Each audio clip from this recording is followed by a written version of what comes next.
Sorry. Hello, everyone. This is Dr. Roger Paul And his wife. and my wife, who's playing with the record button. So, no. Hard thing to work. Anyway, how y'all doing tonight? Welcome to join us on Facebook tonight. Tonight, we're going to continue our study on the core of finality. Not the corpse of finality, but the core of finality. Remember when every now and then I used to say corpse. I got that from being in the Navy, I think. Anyway, core of finality, that's paper 31, and we're on section 4, the adopted seraphim, and that starts on page 348 of the original book. So let's say a little prayer and we'll get started. Father, thank you for bringing us together tonight that we might study this wonderful revelation. We thank you for opening our hearts and minds that we might absorb a little bit of this and share it with others. We thank you for your son that's come and shown us the way to get to you and the local universe creative Mother Spirit. We say this in their name. Amen. Okay. Adopted seraphim. Diane, you want to start tonight? Oops, I hit the wrong thing there. Didn't I? We're both pushing the wrong buttons here. Try it again. All right.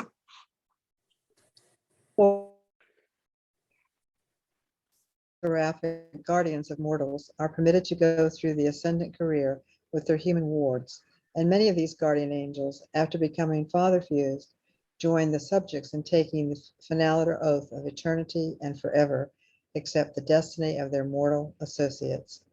Angels who pass through the ascending experience of mortal beings may share the destiny of human nature. They may equally and eternally be mustered into the core of the finality. Large numbers of the adopted and glorified seraphim are attached to the various non-mortal finaliter core. Okay, so they're really talking about two separate things here. One of them is the mortal core of finality, and many of the seraphim that are guardian angels that go through the process all the way up to paradise with us decide to fuse with they get a thought adjuster and they fuse with it, and they stay with the mortals and they go into the core of finality just like we do. And other large numbers of them go into the other cores other than the non-mortal cores of finality, right? And those are the large numbers of adopting, glorifying self and attached to the non-mortal finaliter core. So there's adopted seraphim both in the mortal and the non-mortal core as well. All right. But that's the destiny of many of the guardian angels. Yeah. At what Rodney? stage do they get to choose? Yeah, they get to choose this, Rodney. Yeah, when they're going through Havana, you know, the angelic core all goes through an ascension plan just like we do, but they can get to this, go through the ascension plan, and eventually get up to the top and go to paradise just as angels under the infinite spirit, right? But many of them want a thought adjuster, a father fragment, because see, they're born without father fragments. They're encircuited by the infinite spirit, so they don't need father fragments, right? So they have to choose that, and this usually happens after they've gone through Havana, either with us or on their own, one of the two. Okay. Thank you. All right. Glorified material sons. This is interesting too. Rodney, would you take that first one? Yes, there is provision in the universes of time and space whereby the Adamic citizens of the local systems, when long delayed in receiving planetary assignment, may initiate a petition for release from permanent citizenship status. And if granted, they join the ascending pilgrims on the universe capitals and thence proceed onward to paradise in the core of the finality. Okay, so they're talking about material sons and daughters, and these are the beings that become what? Adam and Eve's, right, on each planet. Okay, so they have to basically sign up to be Adam and Eve's. Okay, be assigned to Adam and Eve's. And many of them wait for long, long periods of time and they never get chosen for that. So if that happens, this is what they're talking about. They can petition to be released as permanent citizens of Urantia. And then they can, once released, they can get a thought adjuster and they can start on the paradise journey just like we do. Okay, because being material sons and daughters, they're material beings just like we are starting out, right? They're ascending sons of God though, because they ascend down as Adam and Eve and help us out. And then when they're done, we're going to talk about in the next paragraph, when they hit light and life, they can be released, go on the ascension plan. But not all of them make it to become Adam and Eve's is the point here. So if they don't become Adam and Eve's, they can petition to become ascendant citizens. And as we know, they can become impatient. That's right. They can become impatient. We have a good example of that right here on this planet, right? Okay, so let's go on to the next one. Jane, would you take the next paragraph, please? Unmute, Jane. Sorry. It's all right. We can hear you better that way. Okay. When an advanced evolutionary world attains the later eras of the age of light and life, the material sons, the planetary Adam and Eve, may elect to humanize, receive adjusters, and embark upon the evolutionary course of universe ascent, leading to the core of mortal finaliters. Certain of these material sons have partially failed or technically defaulted in their mission as biologic accelerators, as Adam did on Urantia. And then are they compelled to take the natural course of the people of the realm, receive adjusters, pass through death, and progress by faith through the ascendant regime, subsequently attaining paradise and the core of the finality. Okay. A couple things need to be cleared up here because to understand everything they're talking about in this paragraph. First of all, it says here the Adam and Eve may elect to humanize, receive adjusters, and then start on their journey, right? When Adam and Eve come to the planet and they serve as Adam and Eve, they're still considered material sons and daughters, right? They're not human. They're given human DNA to have a physical body, just like Melchizedek was given a physical body to appear, right? They're given a physical body so that they have a vessel to use while they're here. Now, it's important to realize that Adam and Eve, when they finish their mission as Adam and Eve, and the planet reaches light and life, sometime way down in the future, they can be released from service. They can finish their mission on the planet, right? And when they do, they don't normally pass through death. And that's important. What happens is the transport seraphim show up and they give up their vessel, the human body they've been using, and they go into the transport seraphim and they're taken back to Urantia and they proceed with their life on Urantia. They're still considered what? Permanent citizens of Urantia. Okay? That's one way.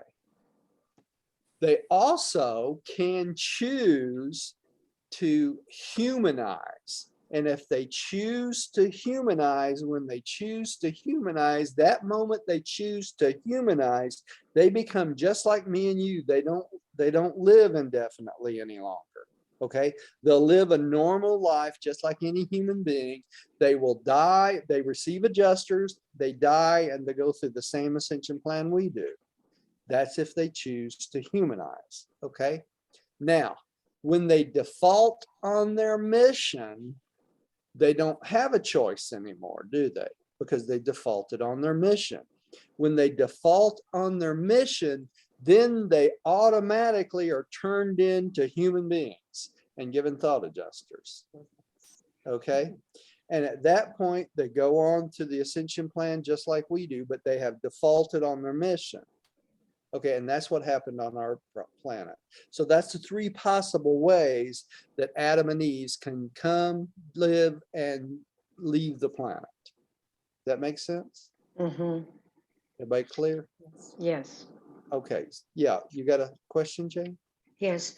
Why would they leave Adentia? Are they ordered to leave, or do they want experience? They want the experience. They sign up, long list of Adam and Eve's are, well, beings that will be Adam and Eve. They call them Adam and Eve. They all have different names, but they're called Adam and Eve when they get assigned to a planet. But they all stand in line on a list to be able to do this service. And it's not just something they sign up for and they do it automatically. They choose which beings will be Adam and Eve's on which planet. Okay. So it's a privilege. They train for long periods of time for this assignment before they leave Adentia. Okay. Okay. So they might train 150,000, 200,000 years before they even leave Adentia to become an Adam and Eve. All right. Thank you. So it's considered a privilege. Now, what happened on our planet, when they default, then all bets are off. They become human and they start to die just like we do over a period of a normal life. They're given adjusters so that when they leave the planet, they fuse with the adjusters just like we do. Unless they're judged in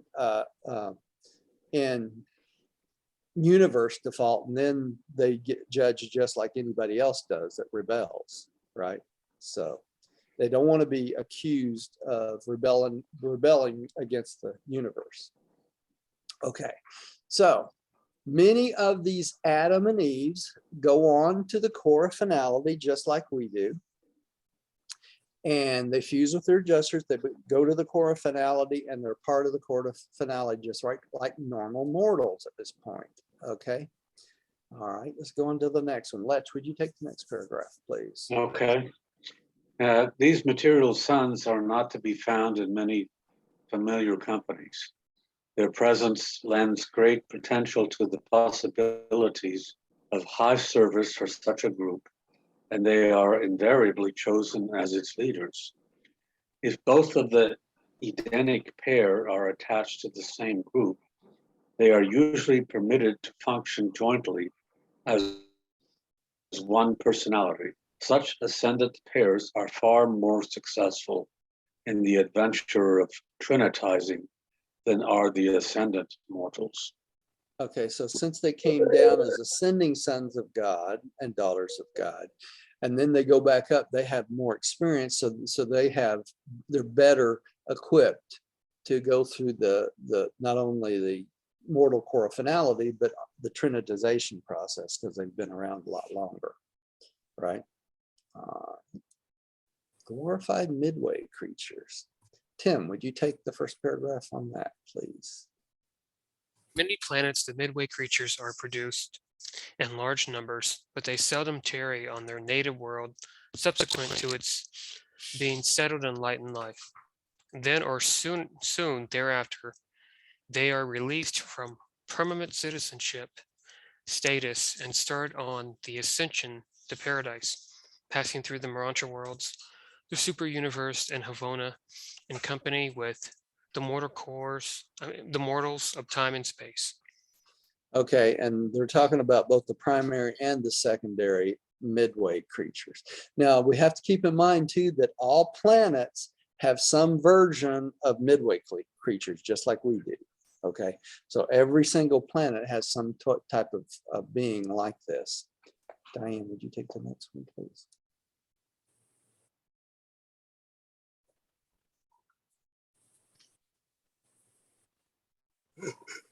The midway creatures from various universes differ greatly in origin and nature, but they are all destined to one or another of the paradise finality core.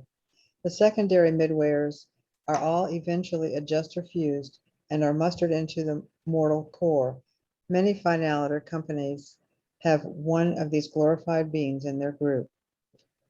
Okay, so it's interesting here they talk about both types, but the secondary, I guess, because they're so much closer than to us, are more adjusted fused than these primary, apparently. So, but they're all destined, all of them eventually become part of the paradise finality core if they make it that far, right?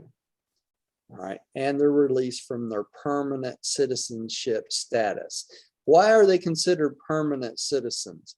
Because they stay with the planet for long, long periods of time. They'll stay with the planet from when the time they were created till several 100,000, even several million years. Okay, so that's why they're considered permanent citizens of the planet. All right, the Evangels of Light. This is an interesting one too. Rodney, would you take the first paragraph on this? Yes. At the present time, every finaliter company numbers 999 personalities of oath status, permanent members. The vacant place is occupied by the chief of attached Evangels of Light, assigned on any single mission. But these beings are only transient members of the core. Okay, and the Evangels of Light come from many different groups, right? And so they are the one being, you know, we talked about we have 999, we have one that's different, right? And that is not a permanent status. So they don't take an oath of permanent status when they come and work with whatever they're going to work with during that single mission.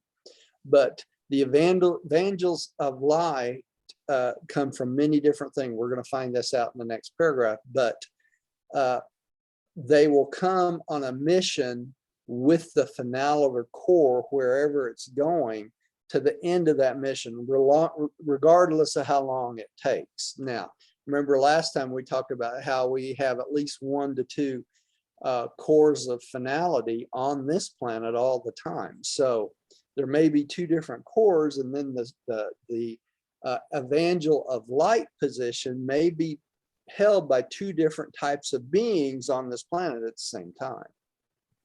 You follow me? So that's the way it works. Okay. Jane, would you take the next one, please? You're muted again, Jane.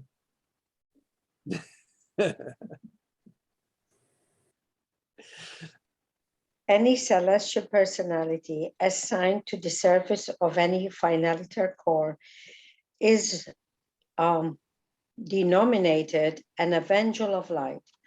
These beings do not take the finaliter oath, and though subject to the core organization, they are not of permanent attachment. This group may embrace solitary messengers, supernaphim, seconaphim, paradise citizens, or their trinitized offspring. Any being required in the prosecution of a transient finaliter assignment. Whether or not the core is to have these beings attached to the eternal mission, we do not know. At the conclusion of attachment, these Evangels of Light resume their former status. So they come in, they work the position, whatever that might be, until they're released, they're done with the service, whatever they're going to do, and then released to go back to their former life, whatever that happens to be. Right? All right. Letch, would you take the next one, please?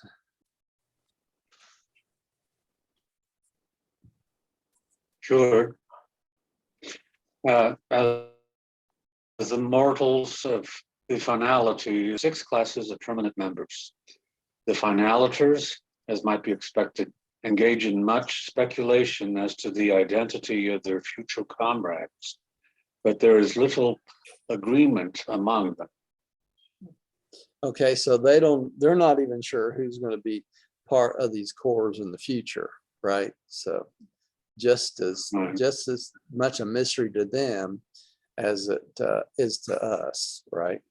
Okay. Tim, would you take the next one?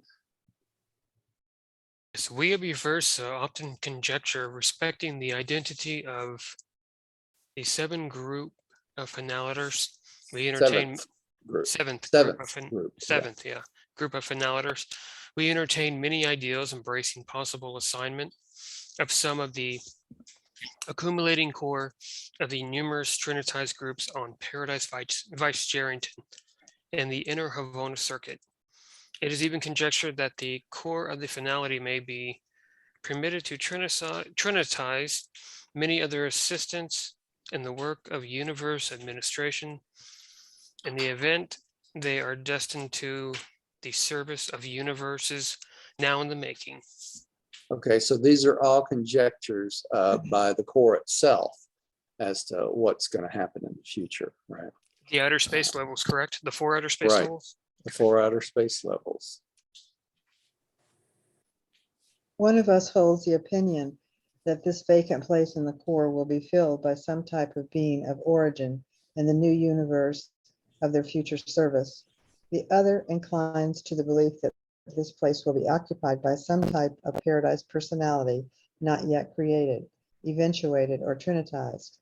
But we must most likely await the entrance of the finalitors upon their 7th stage of spirit attainment before we really know. So they think this may be some type of being to take this spot sometime in the future, and it could be a created person, a eventuated person, or something totally different. They're not sure, right? All right. Rogers, it sounds like there was a lot. The universe is still pretty new, even to them. It is. It is. You know, we think it's been around long time, but you know, 700 billion years to God is nothing. Second in time, you know. So we're all really the 7 super universes is fairly new when it comes right down to that, right? All right. Transcendentalers. Rodney, I believe you're up. Part of the perfected mortals' experience on paradise as a finaliter consists in the effort to achieve comprehension of the nature and function of more than 1,000 groups of the transcendental super citizens of paradise, eventuated beings of absonite attributes, and their association with these super personalities.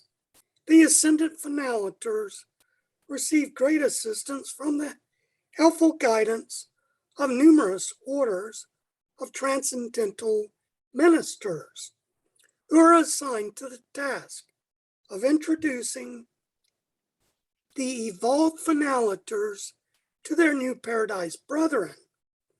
The entire order of the transcendentalers live in the west of paradise in a vast area which they exclusively occupy. Okay, so the transcendental, first we're going to be introduced to over 1,000 groups of transcendentalers, right? That's more people we got to get to know. We got another part. What was that again, Rodney? We have to learn to comprehend them. In them, that's right, that's right. Another interesting fact of this that it talks about their absonite attributes, doesn't it here, right? And another interesting point is this that we don't talk about a whole lot, we don't know a whole lot about, but y'all know that there's a couple absonite planets in our own local universe. Did y'all know that? It mentions it in the book in a couple places. But why? Huh? I don't know. I don't know. You know, we know the absonite are type beings, are transcendentalers for one, but they're also the beings of Havona. Now, why would Jesus creates some absentite worlds here. Maybe they help in the finaliters when they come down to different planets or something along that line. I do not know. You know, I really don't. But it's interesting that there are a couple planets that are absentite planets, period, not finite. You know, and we think of absentite is going to be those out in the outer space levels, but we already have some, you know, in our own local You know what, universe. Roger? Maybe, I mean, they don't say anything about this, but it could be that they have their own worlds created within Michael's universe. Yeah, it may be. I don't know. But, well, we know that Michael created the absentite worlds too, along with the creative mother spirit, but we don't know anything other than that, you know, why, how they're populated or anything else. So kind of interesting though, any way you look at it. All right. And I got some pictures in here. This one is the paradise level. Only the senior or first eventuated architect functions on the highest level of the absentite. Okay, this is paradise level. This ultimate personality, neither creator nor creature, eventuated in the dawn of eternity and now functions as the exquisite coordinator of paradise in its 21 worlds of associated activity. So these 21 worlds that surround paradise are administrated by an absolute being, which is the first eventuated architect, right? Now, this is something else that's interesting. This all builds on itself. Notice we have here in this picture, it's got the first eventuated architect on paradise here, right? There's also 3 Havona architects who are absentite, right? Eventuated for the rings of Havona. And then we have the 7 architects of the 7 super universes. Now, this is important. Why is there 7 of them? Because there's 1 for each of the 7 super universes, right? Mhm. There's also, if we bring it down a little bit, there are also 70 architects of the primary space level. You with me still? What is the primary space level? The outer space zones. The So first the ring. first ring. Of the outer space zones. Okay, String. past the 7 super universes. And there's 70 architects, 1 for each of the super universe in the 7 in the first outer space levels. Holy.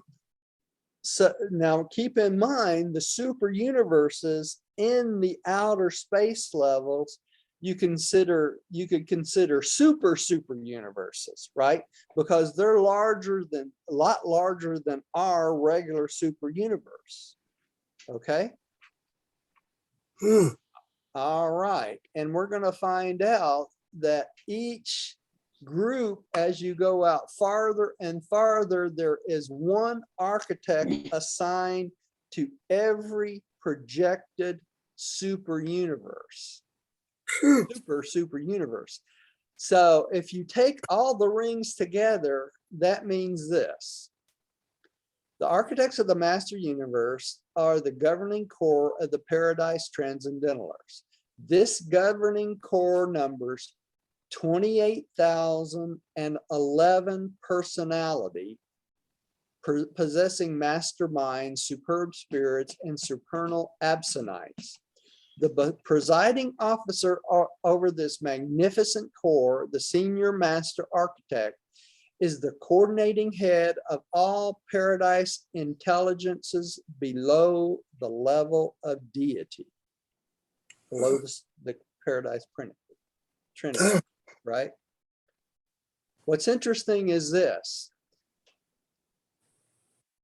28,011 is how many architects of the master universe they are, okay?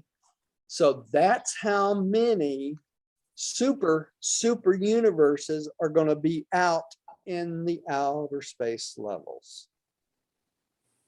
You with me? Just keeps multiplying. 28,011. That's a lot of super universes. Okay. All right. And this is talks about the transcendentalers. Okay. I have a question. Yeah. Yeah. Are the architects in effect preparing the universe for the creator sons to then do their creative work? That's exactly right, Latch. That's exactly what they're doing. All right. I see. And Thank you. and this takes, you know, billions and billions of years too, you know, because they're just starting on the first one. The other ones, they already know how many, super universes there's going to be in each one. It breaks it down here, but they're not really, in essence, coming into existence yet, because they haven't even finished the first outer space level yet, right? But they already have architects assigned to each and every one of them. So they're ready for them. You know, it's also worth mentioning that the architects of the master universe are the blueprints The of the grand blueprints of universe. Of all. everything, Mhm. everything, right? All right. So Did let's see. you say they have the blueprints? No, Yeah, they are the blueprints. They are They are the blueprints. blueprints. Mhm. Yeah, of all 4 outer space levels. And we know from the numbers that there's going to be 28,011 super universes outside the it's going to be a little bit less, because we already know that we got 7 in our super universe, 3 in the in Havona, and 1 in Paradise, right? So that makes 11 right there. So we know there's going to be 2,000 more super universes created. 28,000. Oh, 28,000. I mean, yeah, that's right. Right. 28,000. Right. All right. It's hard to even, you know, think about it. All right. Let's keep going. Who was next here? Who just read? I think Jane did. Letch, I think you're up next. Okay. In the discussion of transcendentalers, we are restricted not only by the limitations of human comprehension, but also by the terms of the mandate governing these disclosures concerning the personalities of paradise. These beings are in no way connected with the mortal ascent to Havona. The vast host of the paradise transcendentalers have nothing whatever to do with the affairs of either Havona or the 7 super universe, being concerned only with the super administration of the affairs of the master universe. There you go. So they don't tell us much about them, but they're not allowed to tell us much about them. That's not within the mandate of the revelation. Okay, and we're gonna read something at the bottom of this paper, either later tonight, probably tomorrow night, or the next time, about, you know, how this is revealed. All right. Tim, would you take the next one? Although No, you are a Oh. creature. you You being a being a creature creature. can conceive of a creator, but you can hardly comprehend that there exists an enormous and diversified aggregation of intelligent beings who are neither creators nor creatures. These transcendentalers create no beings, neither were they ever created. That would be eventuated.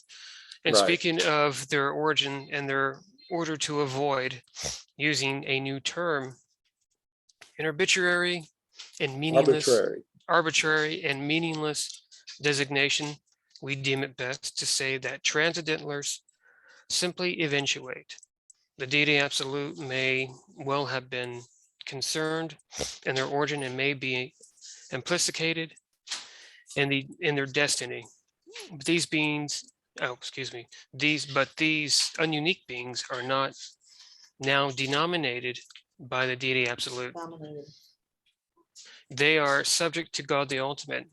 That would be the futuristic of the grand universe. And their present paradise sojourn is in every way Trinity supervised and directed.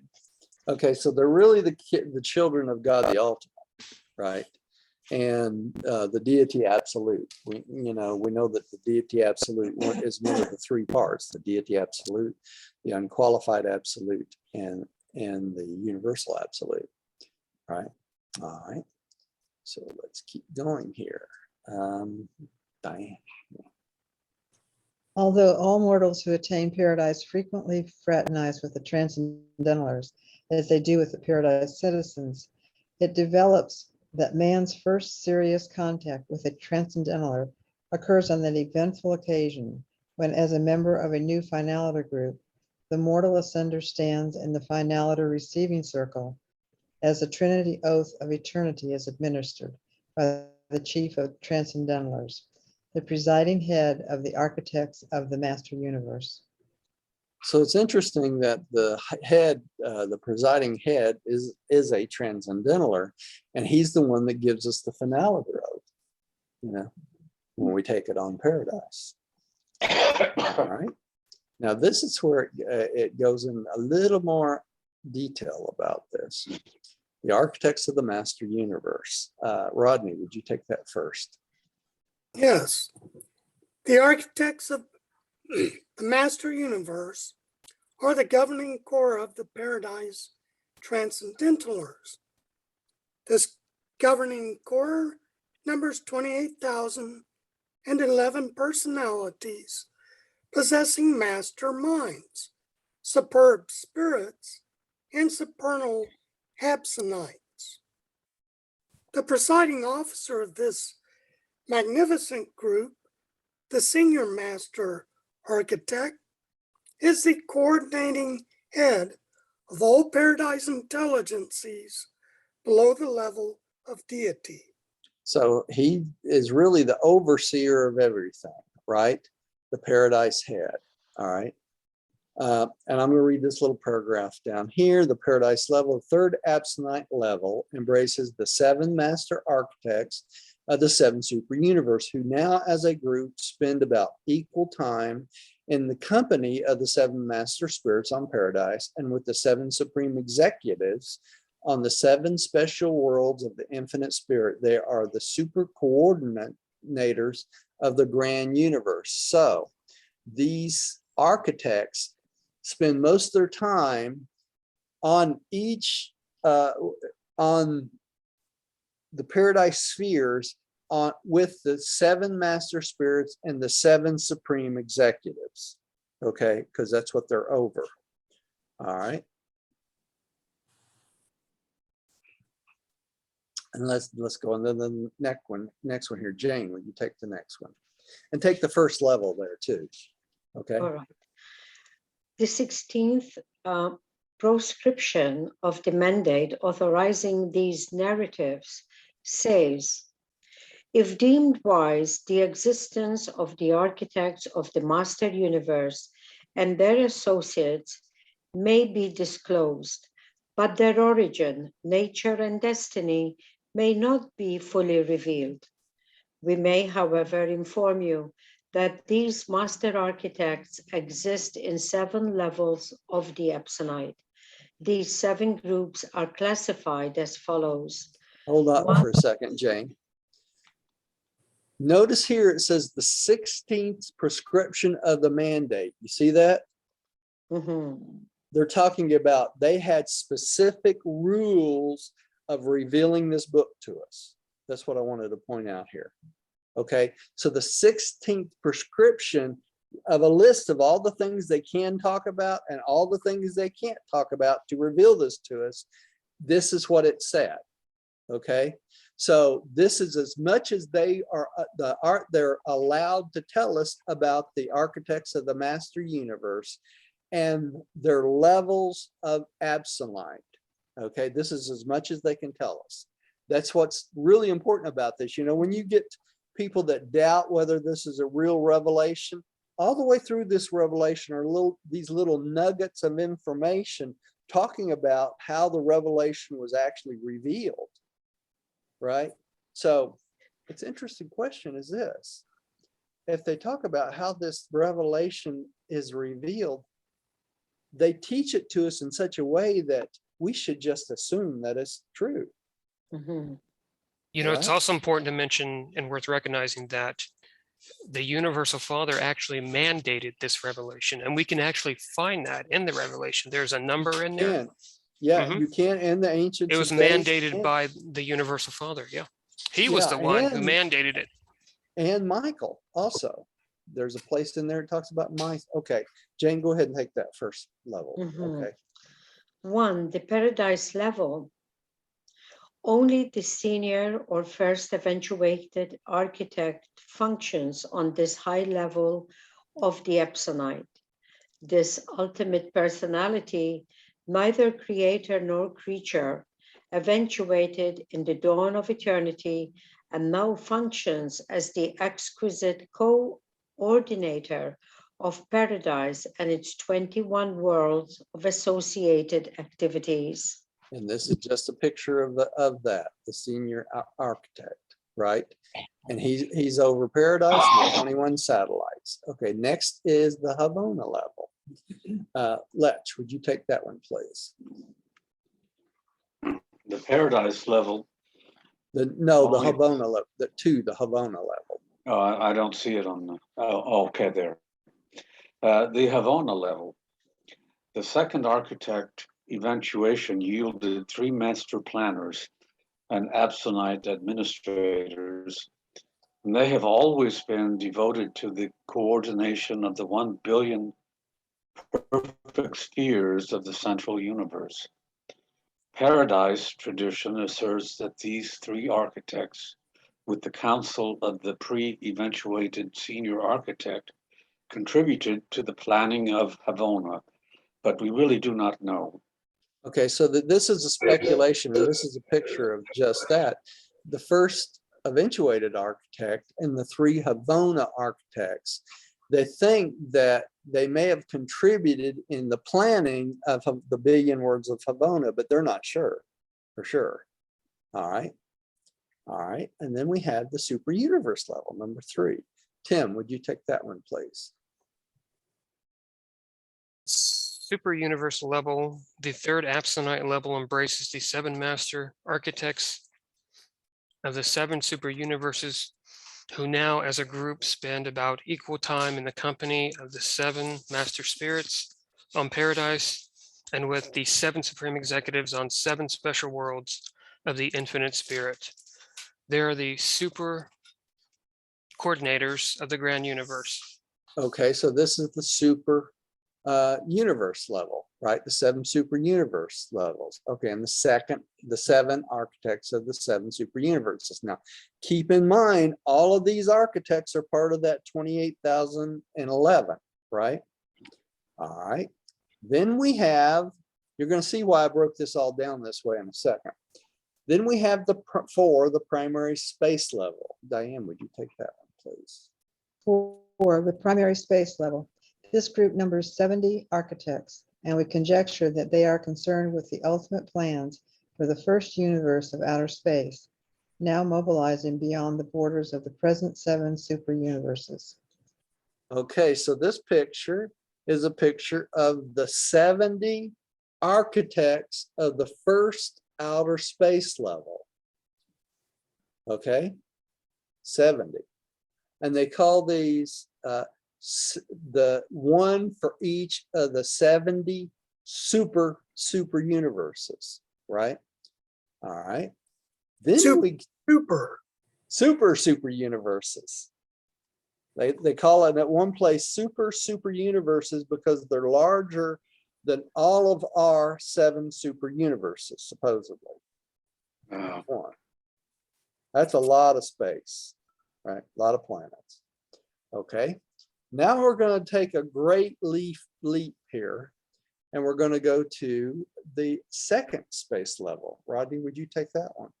Yes. 5, the secondary space level. This 5th corps of architects numbers 490. And again, we conjecture that they must be concerned with the second universe of outer space, where already our physicists have detected definite energy mobilizations. All right, so this is a picture of the 490 architects of the second outer space level. Got that? 490. So that means there's 490 what? Super Super universes. universes. That's right. That's right. See how this works? Yeah. All right. Tertiary space level. Jane, would you take tertiary for us? 6, the tertiary space level. This sixth group of master architects numbers 3,430, and we likewise infer that they may be occupied with the gigantic plans for the third universe of outer space. Okay, so there's 3,430 of them, right? So guess how many super universes are going to be in the tertiary outer space level? Yeah. 3,430. You with me still? Wow. Yeah. Hey, Roger, Yeah. would you say there's a difference between a super universe and a galaxy? Yeah. Quite a bit. Well, yeah. Quite a bit. Yeah. Yeah. I mean, the outer space levels would be more galaxy-like, but the super universe would be evolving much more bigger. No. The outer space levels would be hundreds of millions times larger than a galaxy. Right, but I mean, like Yeah. the super unit. The super universe, you can think of the super universes would be 100 times bigger than The galaxies. the super universe, and the galaxies are like 100% of a 1/100% of a super universe. Right, so we know that the outer space Right. levels are much bigger than a super universe, but the super universes are bigger than the galaxies, right? Oh yeah. Okay, Yeah. yeah. Much bigger. Much bigger. They're like Okay, little then- small, yeah. Right. So we got 3,430 architects of the tertiary space level, right? All right. Let's move on to the Quartan space level, right? Letch, would you take that one? The Quartan space level. This, the final and largest core, consists of 24,010 master architects. And if our former conjectures are valid, it must be related to the fourth and last of the ever increasing size universes of outer space. Okay, so this is the master architects of the Quartan space level. Guess how many super universes are going to be out there? Phew. 24,010. All right. So keep in mind, this includes when you include all of them, that's where you come out with 28,011 master architects. One for everyone. Right? Okay. Now, Tim, would you take the next paragraph? And this is going to bring it all together. Okay. These 7 groups of master architects total 28,011 universe planners. On Paradise, there is a tradition that far back in eternity, there was attempted the eventuated of the 28,012th master architect, but that this being failed to abstinate, experiencing personality seizure by the universal absolute. It is possible that the ascending series of the master architects attain the limit of absonity in the 28,011th architect, and that the 28,012th attempt encounter the mathematical level of the presence of the absolute. In other words, at the 28,012th eventuation level, the quality of absonity equivalated to the level of the universal and attained the value of the absolute. Wow, that's a lot. What Yeah. does that mean? What does that mean? Well, I'm going to Yeah. explain it to you. When the 28,012th master architect tried to be eventuated into existence, it was on such a high level that it was on the same exact level as the universal absolute itself. It's saturated. Okay. It saturated himself. The universal absolute could not absonitize any other being. Okay. What does that 'cause mean? Absonitize and eventuation, or it could not create anything else. It couldn't bring into Mhm. existence anything else because it was its maximum point. oh wow. Okay. All right. And they say here that it equivalated to the level of the universal and the value of the absolute. So the universal, we know the universe, what they're talking about here is the universal that brings deity and non-deity together, right? All right. So it equivalated to the level that it could not produce anything else. Now, the important part of this is this.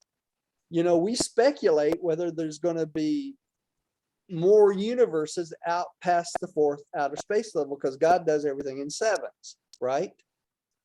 You with me so far? Yeah.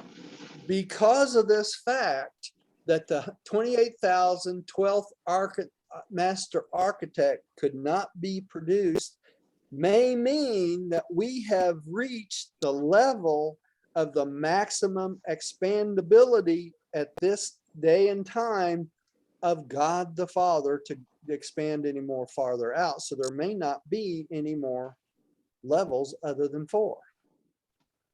You follow me? Yes, because am I then understanding rightly is that the reason he could not absonize or absonitize it because there was the absolute perfection. Right. You reach the maximum of perfection. Yeah. At that point. So That's why they say a mathematical possibility. mhm, Okay. So there was no more. there's no place to expand to. There was no more. Yeah. You know what the only limiting thing to this is? The I am. So it's as if what- the universal what- father has to jump into something else to go further.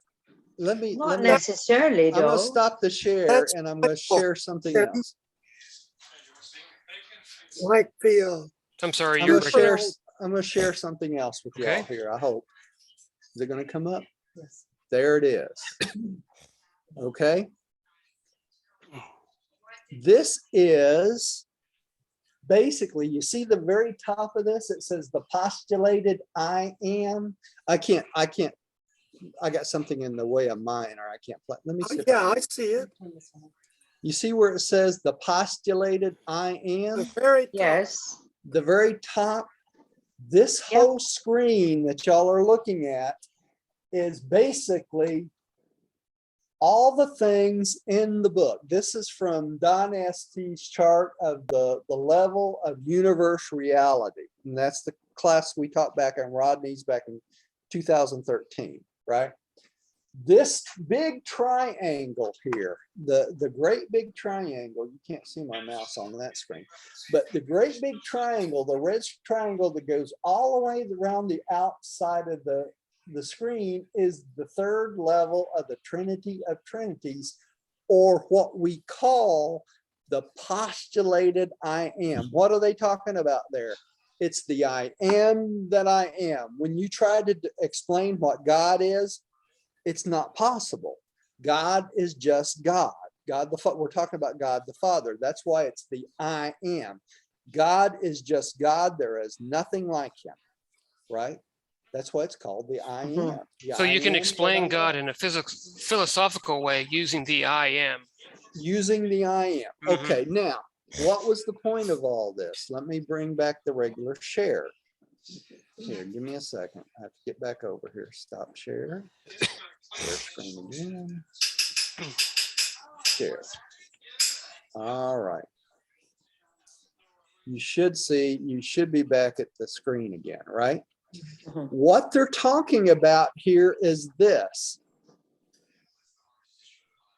The attempt to expand past the 28,000 12th master architect, to expand to there, was not possible because the I am, God the Father, has not allowed anything outside what exists right now. Make sense? Yes. And could it also be that at that point all would be perfected? All would be perfected. Now, you can't limit God. You can't say that God's not going to come out and start something totally new for Yeah. the 4th, 5th, 6th, 7th outer space level. We can't say that for sure, but we do know that he has, in creating the master architects right now, he has limited himself to contain everything within the grand universe and the 4 outer space levels. That makes sense. Make sense? Yes. In other words, Yes. it's God's saying, you can't go out past this point yet because I'm not ready to do that yet. Well, it's Right. And when you add the numbers 28 plus 1 plus 1, you get the big 3-0, which is the big 3, Right. Yes. Yeah. You're at your maximum point there, right? Mm. So how am I Okay. to understand that word absonitized and eventuated? You're not to understand it. Right. Eventuated just means to be brought into existence, Correct. right? Absonitize or absonite is a mid-stage between finite An absonite, And- yeah. and absolute. transcendental. Mhm. It's the in-between, right? So you can think as finite. Look at it this way. Finite is the first stage. Urantia is the second stage. Spiritual is the third stage, right? So Urantia would be the middle stage, would it not? You with me Mhm. still? Yes. So if you think about it, absonite is between finite and transcendental in the same way. So you'd have a finite being, an absonite being, and a transcendental being. 3 different levels, right? And you could think as the spiritual more akin, but not on the same level, but more akin to the transcendental because it's on a Mhm. higher level. Make sense? Yes. Did I confuse everybody to? No, that's No. Whoa, whoa. I'll listen to it. All right. I download your material. All right. So Is it like God the Father has chosen to, willfully chosen to put a limitation on how far he can advance, and maybe perhaps change that later on or something? yeah, it's a it lets you hit it on the nose. It's a self-limitation, I right? see. Yeah, because there is no end to God. We want to think of God being contained in these 4 outer space levels. In reality, it's not that way at all. God has no ending. It's eternal. It goes into infinity. But this contains the creational and the eventuational part of God's domain right at this point. Now, what he has planned for us past this, nobody knows, right? But I'm sure everything's expandable because we Well, can't put a limit on God. So it's kind of like saying we can't know everything there is to know about God, and we can't go out of the 4th outer space level. That's right. That's Okay. right. Sounds good to me. That's why I brought it back to the I am, because the I am is without limits, right? It just is. But keeping it in the 4 outer space levels, everything within the 4 outer space levels, it keeps the finite, the absonite, the transcendental, all these things contained within the domain of God the Father right now. Makes sense? Yeah, I appreciate that. Yeah. I don't want to go any farther than that, comprehend it. Okay. Me neither. We're at 7:01, so we're a little bit over, so we need to knock off for tonight. Now we're gonna finish this up next time, probably. And we're going to go, next time I'm going to go over this last little paragraph that I missed the first time we did this paper. We didn't even talk about this last little paragraph, the 31 papers things. I want to discuss that a little bit next time too. I think it's important because we're wrapping up our first section of the book next time, I believe, if we can get through it. Okay. All right. Now, is everybody's minds like putty now? Yeah, thank you. I feel much better now. A lot to absorb. Yeah. Jane, would you like to close for us tonight? Oh, okay. I'm not going to do the thinking though. I had a Okay. feeling you might ask me, so I'm reading Okay. it from our book. Go right ahead. Our Father, in whom consist the universe realms, uplifted by your name and all glorious your character, your presence encompasses us, and your glory is manifested imperfectly through us, as it is in perfection shown on high. Give us this day the vivifying forces of light, and let us not stray into the evil bypaths of our imagination, for yours is the glorious indwelling, the everlasting power, and to us the eternal gift of the infinite love of your Son, even so and everlastingly true. Amen. Amen. Amen. And thank you at home for joining us. Hope we didn't blow everybody away tonight, but thank you for coming, and please come see us again. Let me stop Thank the you. Facebook. Thank you all. Yeah. Thank you.